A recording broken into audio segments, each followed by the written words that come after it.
Guys అందరూ ఎలా ఉన్నారు? నేనైతే చాలా బాగున్నాను. సో నేనైతే ఇప్పుడు పైకి అయితే వచ్చేసాను. మా మమ్మీ బట్టలు ఉతుకుతా ఉంది. చూడండి గైస్. మమ్మీ హాయ్ అండి, ఎలా ఉన్నారు? బాగున్నారా? నేనైతే బట్టలు ఉతుకుతాను, చూడండి. సో గైస్ మేము ఉండే లొకేషన్ మీకు చూపిస్తాను. చూడండి గైస్ ఎలా ఉంటుందో. చూడండి మా అపార్ట్మెంట్ అయితే ఇలా ఉంటుంది.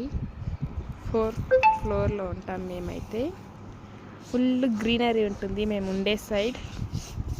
అండ్ ఇది అంతా మేము ఉండేది సిటీ అవుట్స్కట్స్లో.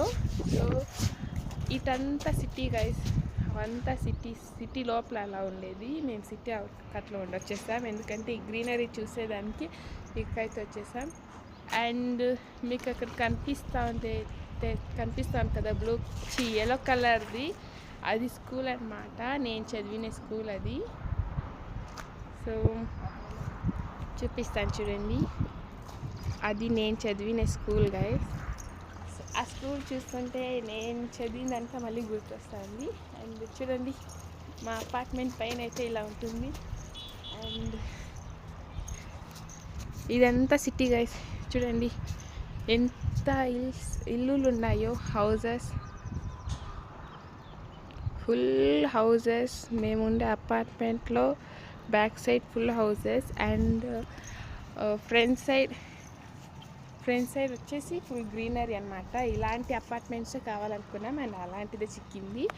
అండ్ నేను మనం చూపించాను కదా వాన వస్తున్నప్పుడు, ఇదే గైస్ కొండ. దీనికి పెద్ద స్టోరీ ఉంది. అది ఎప్పుడైనా వీలయ్యేటప్పుడు మమ్మీ చేతిలో చెప్పిస్తాను మీకు ఆ స్టోరీ. నాకు కరెక్ట్గా తెలియదు. సో గైస్ అంతే గైస్. ఇది వచ్చేసి మా అపార్ట్మెంట్ ముందు సైడ్ అయితే గ్రీనరీ ఉంటుంది, అండ్ బ్యాక్ సైడ్ అయితే ఫుల్ సిటీ ఉంటుంది. మేము సిటీ అవుట్స్కట్స్లో ఉంటాం. అండ్ ఇది చూడండి గైస్, అది హైవే గైస్, వే బ్రిడ్జ్. సో అక్కడి ఇంకా ఇది. సో ఇది బెంగళూరు టు చెన్నై హైవే అన్నమాట ఇది. సో ఇలాగే బెంగళూరుకి వెళ్ళొచ్చు, ఇలాగే హైవే ఉంటుంది కదా. సో హైవే ఇదే అన్నమాట. ఆ హైవే దగ్గరే మేమైతే ఉండేది. నాన్ స్టాప్గా ఇక్కడ వెహికల్స్ పోతూనే ఉంటుంది. లారీ కానీ, ట్రక్స్ కానీ, లేకపోతే కార్స్, ఇవే చాలా పోతుంటుంది. ఎంజాయ్మెంట్ చాలా బాగుంటుంది. మార్నింగ్ వ్యూ అయితే ఇక్కడ చాలా బాగుంటుంది. నేను మార్నింగ్ వ్యూ కూడా మీకు పెడతాను. ఇది గైస్, మినీ బ్లాగ్ ఇష్టమైతే లైక్ చేయండి, షేర్ చేయండి, సబ్స్క్రైబ్ చేసుకుని మన ఛానల్ని. బాయ్.